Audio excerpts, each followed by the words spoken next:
All right, so I'm going to go through the Shaders Cookbook to kind of show you some of the various recipes that we're going to be doing. Now, this first chapter is all about doing post-processing. And so we start off by just seeing how we can set up post-processing itself before we learn how to do things like creating a filmic look to our scene by utilizing some of the post-processing effects such as grain, vignetting, and depth of field. And so in this scene, you can see that we can walk around and we can see various things happening. Moving on from here, we then dive into how we can mimic real life and bright lights using things like motion blur as well as bloom, made popular by games such as Oblivion, which was just recently re-released. Moving from there, we talk about utilizing things like color grading to change how our scene actually looks by just modifying the colors. Note that here, all these effects are being taken place on the same scene with no changes. We're only modifying the post-processing. But moving further from that, we dive into how we can create a horror game kind of look and a nighttime scene utilizing things like fog and other various effects. Spooky. Moving on from that, we move on to chapter 2, where we get you started with how to build shaders using shader graph. We start off by simple things like a sphere to then learning how we can utilize properties. And so in this case here, you'll see that we add properties to our model, to our graph, and then we talk about how to utilize surface shader properties. So in this case here, we're doing more. We're taking in surface inputs, we're modifying it, and you can see that we're able to tweak how our scene looks. All right. In chapter 3, we start working on diffuse shading techniques. In this case here, you can see our bunny being appeared on the screen. We talk about how to utilize packed arrays to tweak how our scene looks. So in this case here, if we look at the shaders here, you'll see that we get some modifications depending on what we're doing. In scene 3 here, you'll see that we're able to learn how to use normal mapping and how that adjusts to our scene before finally ending with this holographic shader. Very cool. In chapter 4, we start off learning how to work with textures. So we learn first off how to apply textures to a scene. We then learn how to make our shaders move over time. So in this case here, you'll notice that this is going to move as time goes on, and we can modify that using our scroll speed properties here. So in this case, much faster. Moving on here, you'll see that we learn about doing transparency. And in this case, you can see the box here being put behind this image. Perfect for things like mirrors. Then we talk about how to pack and blend textures together.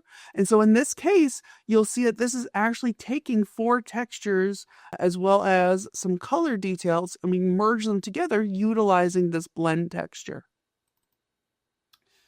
And finally, we learn how to utilize some code to tweak how our scene looks. And so if I go to this higher view here, there we go. You'll see that we are able to adjust how this looks by going to our terrain object. And you'll notice here that we can modify the radius of what's showing up on the screen. And by moving this object, we're able to see this modify our terrain. Pretty neat. Moving onwards, we go to chapter 5 here. In this case, we're talking about utilizing Unity Muse.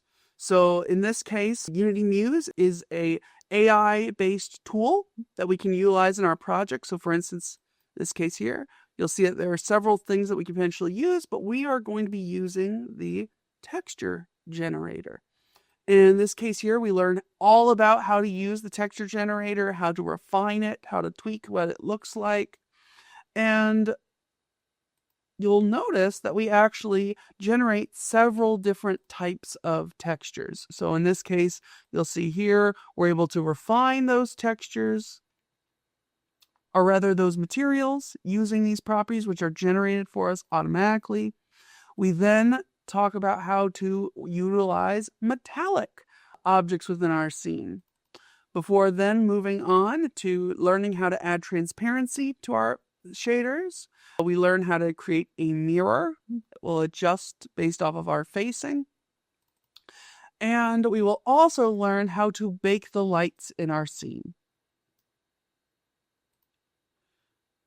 Moving onwards, in chapter 6, we start dealing into vertex shaders. And this can be really cool because if you notice here, we're just seeing the color by itself, but we're getting that color detail from the object itself.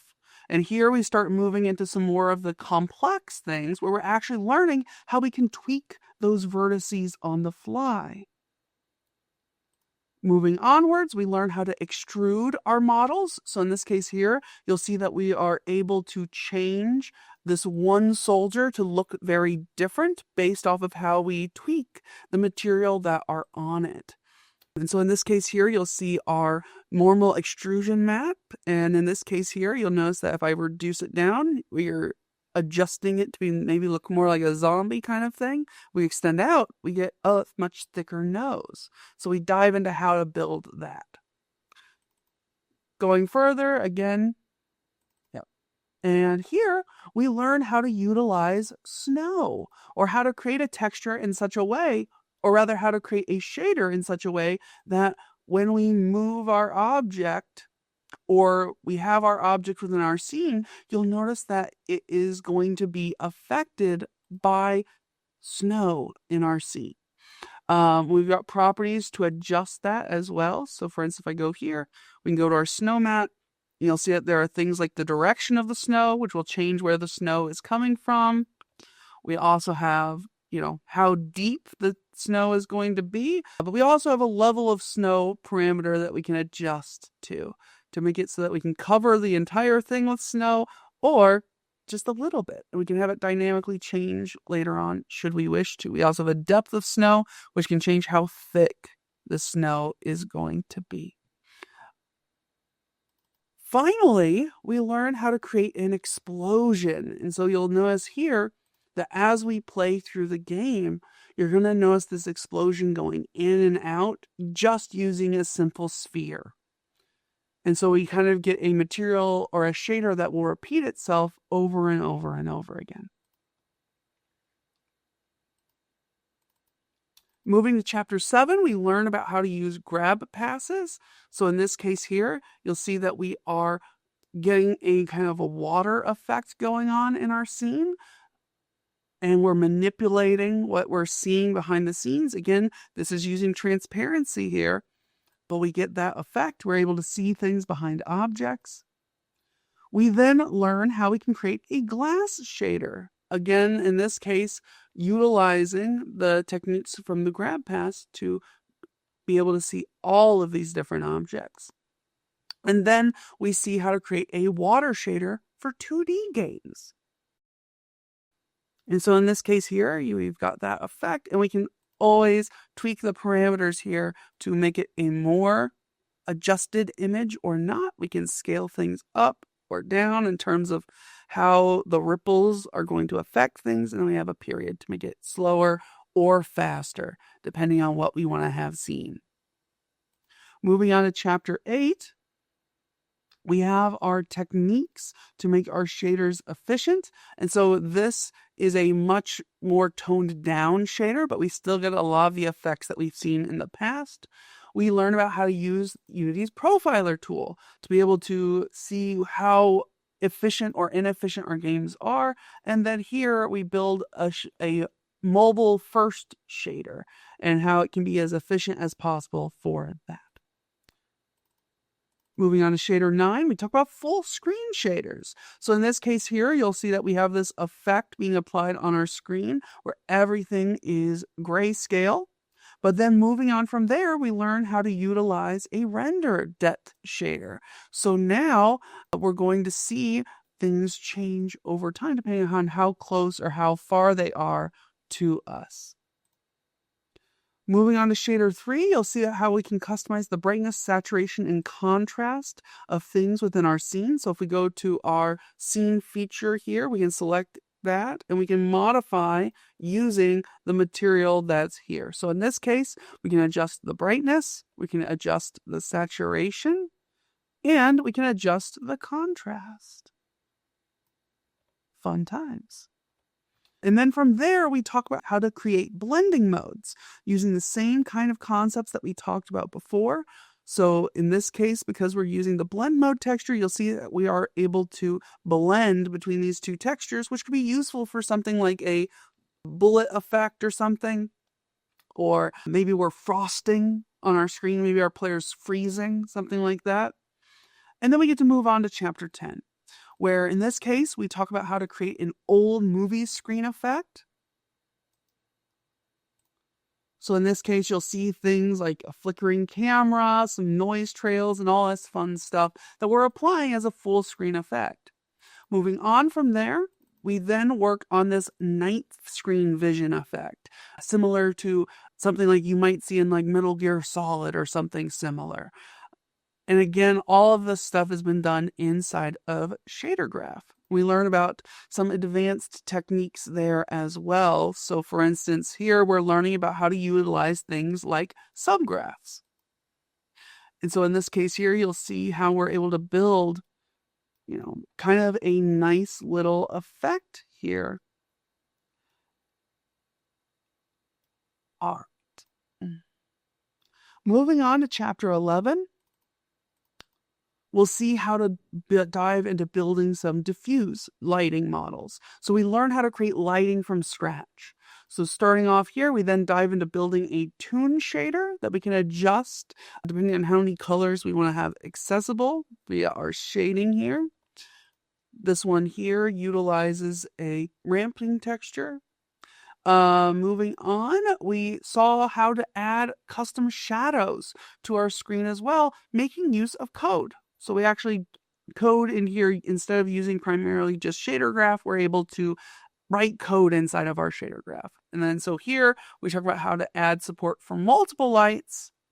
And then finally, we talk about this azeotropic specular type of item, which can also be used for things like hair or other various things. And so this way we can adjust the effect, the power of the effect, and all sorts of fun things. Moving on to chapter 12, we start diving into building, utilizing scripting all from scratch. So in this scene, unlike using ShaderGraphs, we're actually writing HLSL code. And so we're diving into Visual Studio and doing all that fun stuff. So in this case here, we're using some library files to create a desaturation material.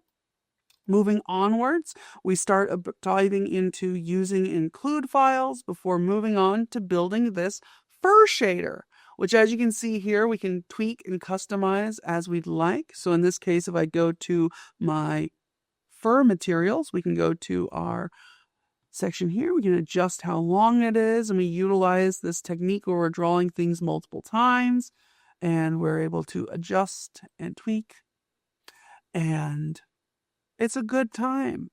We also see how we can affect gravity to adjust whether this fur is going to fall down or not. Let's dive into chapter 13, which is all about HDRP.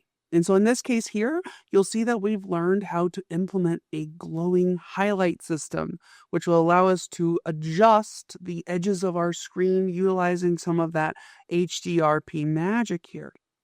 You'll see that it's possible for us to change what the color itself will look like. We can change it to black where there's no effect at all. We can increase the intensity to make it an even grander effect, just depending on what you want to do. And then we also have this portal shader, where once it's compiled here, you'll see that we have this effect where it's moving over time, making use of randomness and all sorts of fun things here. And we get that effect here in the scene view as well as we are moving throughout our project. And so if I tweak the camera rotation a little bit, I'll get it eventually. There we go. We can see the shader in all its glory, and we can go in and out and all that fun stuff. So just gives us an idea as to how HDRP works and some of the differences that you'll find when working with HDRP instead of URP. And with that, we have a good idea as to what it is that we're going to be building over the course of this book. So let's do it together and learn how to utilize shaders in the best way possible.